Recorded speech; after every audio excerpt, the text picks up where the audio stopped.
திருச்சி பக்கத்தில் நற்போல குடியிருக்காங்க. அதே மாதிரி இந்த பிராடி ஆடுன்னு பார்த்தீங்கன்னா அரசு நத்தம் புறம்போக்குன்னு இருக்கு. எத்தனை 19 ஏக்கர் இருக்கு. அதில் எத்தனை குடும்பம் இருக்கு? 300 குடும்பம் இருக்கு.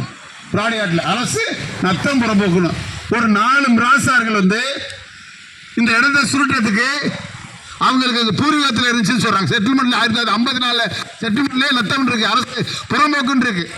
புறம்போக்கு குடியிருக்கவங்களுக்கு பட்டா கொடுக்கறது கூட லாயக்கற்ற மாவட்ட நிர்வாகமா இருக்கிறது இந்த மாவட்ட நிர்வாகம். ஏன்னா முதலமைச்சர் உடனடியாக நீங்க மாவட்ட அதிகாரிகள், கோட்டாட்சி தலைவர், வட்டாட்சியர் சம்பந்தப்பட்ட ஊருக்கு போங்க. பிராடியாட்டில் இருக்கிற 300 குடும்பமும் நத்த புறம்போக்குல இருக்காங்க, அவங்களுக்கு பட்டா கொடுக்கலாம்.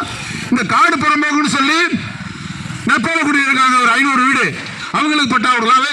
இதற்கான போராட்டத்தை எதிர்காலத்தில் நாங்கள் எடுக்க போறோம். எங்களுடைய சட்டமன்ற உறுப்பினர் மாரிமுத்துவட்ட சொன்னோம், நீங்க கூப்பிடுங்க நான் வர்றேனாரு. அவரை வச்சு கோட்டாட்சி அலுவலகம் முன்பு முதலமைச்சர் வருவதற்கு முன்னாடியே அதற்கான போராட்டத்தை நாங்கள் கையில் எடுப்போம் என்று இந்த ஆர்ப்பாட்டத்திற்கு வருகின்ற அனைவருக்கும் இந்திய கம்யூனிஸ்ட் கட்சி சார்பில் சொல்லி விடுவேன். நன்றி.